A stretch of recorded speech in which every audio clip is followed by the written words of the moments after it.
everyone, it's Shannon here for Honeybee Stamps. In today's video, we're going to create a fun Christmas card, and we're going to use the Buffalo Plaid stamp set to create a bold and unusual background for this winter scene. Let's start off with the Buffalo Plaid stamp set. This is a beautiful background stamp. I use it a ton.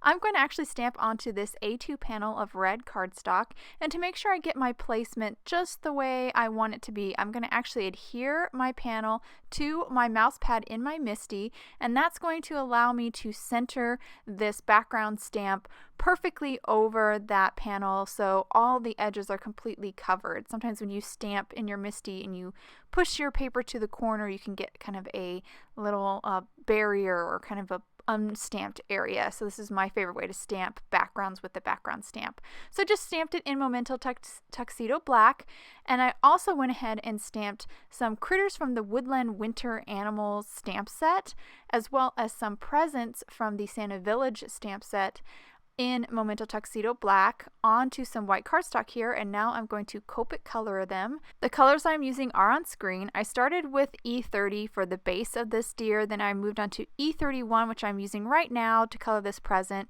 That's my darker shade for the deer, and now I'm blending with my E30 just to kind of smooth out, and now just going back over and adding a little bit more dark. Now I'm going to move on to my darker shades. This is E33. I'm going to use this for the antlers and the hooves, as well as this present. I kind of want this present to look more like it's wrapped in craft paper. And then my darkest shade here, which is E35. Once I put that down, I'll go back through my shades, including E31, to kind of blend it out.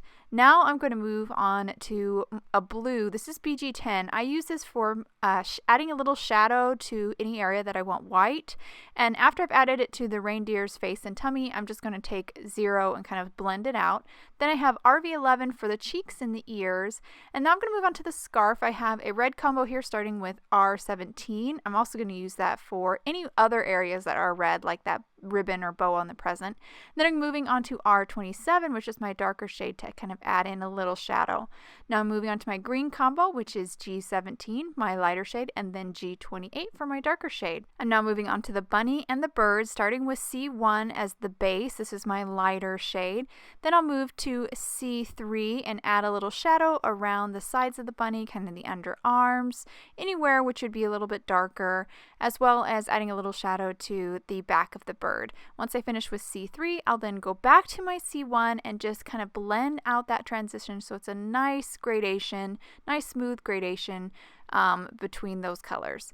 Then I'll finish up with that pink for the ears and the cheeks, and then my green combo for the present, and then lastly I'll add a little bit of that brown for the beak on the bird. I went ahead and colored the rest of my images off camera, and now I'm just finishing up the Santa's hat with BG10, just adding a little shadow. With my images all colored, I went ahead and cut them out with the matching dies, and now we're going to move on to creating kind of a little snow slope. This die is from the Santa's Village stamp set. I'm going to die cut it out of a 1 1/4 inch by 5.5 inch piece of white cardstock. Just run it through. This will just create a nice little place for all our images to kind of sit and rest and kind of feel grounded. I'm going to also ink blend on this a little bit with tumbled glass just at the bottom. That's going to add a nice little shadow. Again, just kind of ground everything. After that, we're going to move on to our tree. I used this awesome set of tree dies that's included in the Toy Store House Builder add-on die set. And I'm now going to ink blend on these as well. I have pine needles picked out. I'm going to also ink blend a little gradation. I'm going to have it darker at the top of the tree and get lighter towards the base. This will actually almost make it look like they have a little bit of snow on the branches. And I don't need to ink blend all the way to the top because it's going to be covered with the extra or the other layers. But for my last one, I do need to make sure I blend it all the way up to the top. And you can see when you stack all of these 3 sections together, it creates a really pretty little pine tree.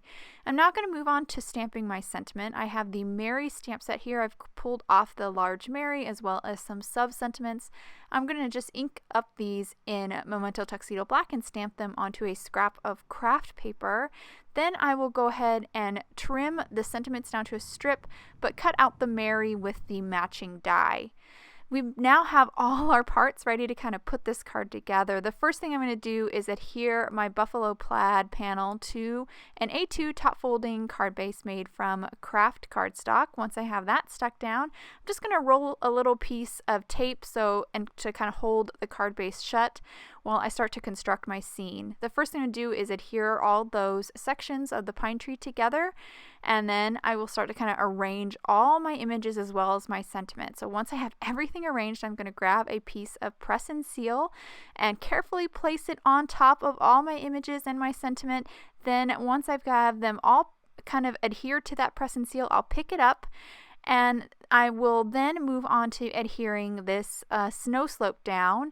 That's actually just going to be adhered directly to the card front, but all my other images that are on the press and seal here, they are all going to be lifted up with some foam adhesive. So I'm going to add these little foam squares to the backside of all these images, remove the backing on all of them, and then I will place this right on my card front. And once I get it centered and placed down, I'll remove that press and seal, and that will actually complete my card. I'll just kind of adjust anything, like the sentiment strips got a little out of place. I'll just do little minor adjustments and then adhere that little Santa hat onto the bunny, and then my card is done. I'll now hold it to the camera so you get a good look in all the details in this card. This card to me really screams Christmas with that really bold red and bright green, and I love the buffalo plaid. I think it's just the perfect pattern for Christmas cards. I hope you guys enjoyed today's card and video. If you have any questions about the products I use, please head over to Honeybee Stamps or check out the links below in the description. Thank you so much for watching, and I hope you have a wonderful day.